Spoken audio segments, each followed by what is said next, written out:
Our world faces a grave threat that we must attempt to stop from getting worse. It is not a threat we can try to fight with the military, cure with medical treatment, or prevent with vaccines. It is a threat we all, unintendedly, make a little bit worse.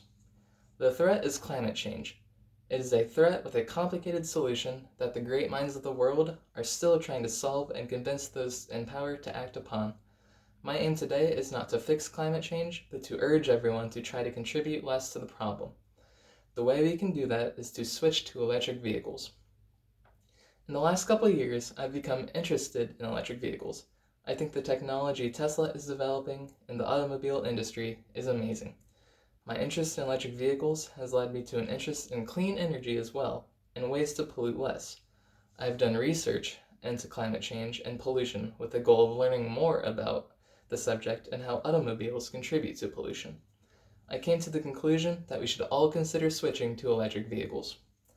Today, I aim to convince you that climate change is both real and a threat, convince you that humans are causing it, encourage you to consider switching to electric vehicles to help address climate change, and address concerns people may have about electric vehicles.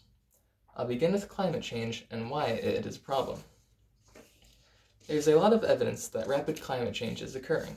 According to NASA's Global Climate Change website, the planet's average surface temperature has increased 1.62 degrees Fahrenheit since the late 19th century, a change largely driven by human-made emissions.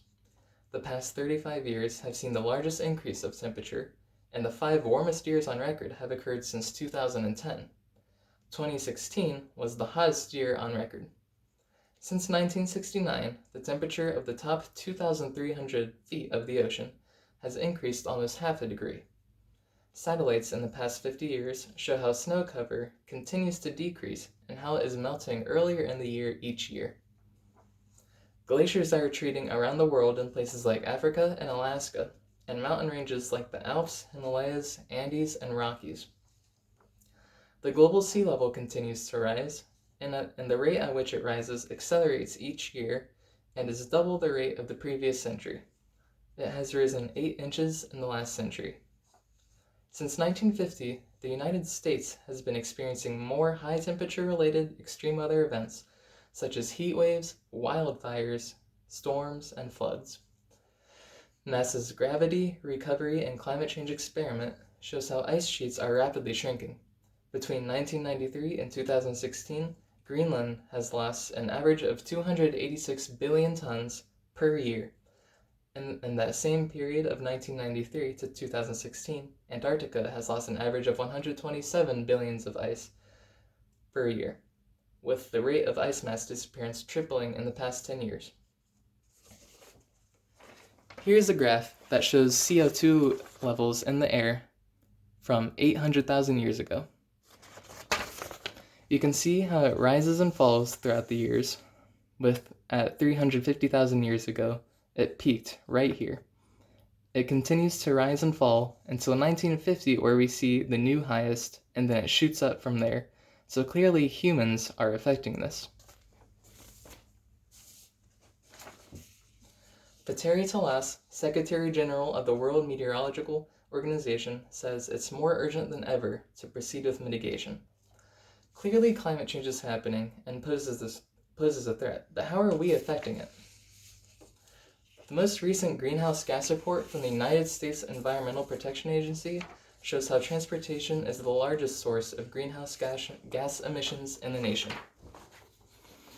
Here's a graph that shows how transportation is the largest source of emissions, followed by electricity generation. I'll talk about this later. Greenhouse gases are a problem, and transportation is the largest source of greenhouse emissions in the country. The solution is clear. We should all make the effort to switch to electric vehicles. Electric vehicles can help us eliminate unnecessary pollution. The Office of Energy Efficiency and Renewable Energy's website categorizes 2 types of vehicle emissions: direct emissions and life cycle emissions, and what they are. Direct emissions are emissions each car produces while operating or undergoing maintenance. Direct emissions are emitted through the vehicle's tailpipe, through evaporation from the fuel system, and during the fueling process. These emissions include pollutants that form smog, such as nitrogen oxide, greenhouse gases such as carbon dioxide, and other pollutants that are harmful to our health. Our aim should be to limit or eliminate direct emissions as much as possible because they are harmful to us all, especially in more urban areas where there are many people driving at once. All electric vehicles produce zero direct emissions. Hybrid electric vehicles, having both a gasoline engine and an electric motor, produce evaporative emissions and tailpipe emissions when using the gasoline engine. However, hybrid electric vehicles are more efficient than conventional gasoline-powered vehicles and still produce less emissions.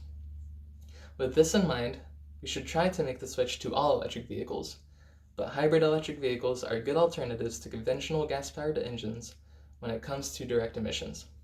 Life cycle emissions are emissions that go into the production of the vehicle and fuel, transportation of the vehicle, and disposal.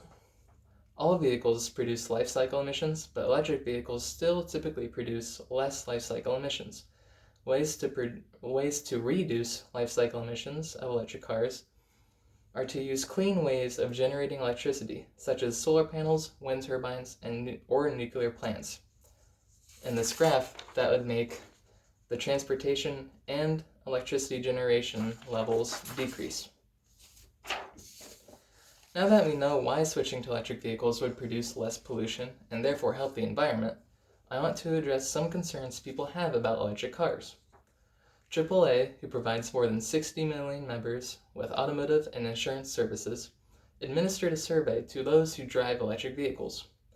91% said they had at least one concern before owning their electric vehicle, including concerns about range, long-distance travel, and vehicle charging. Actually owning the electric vehicle alleviates these concerns.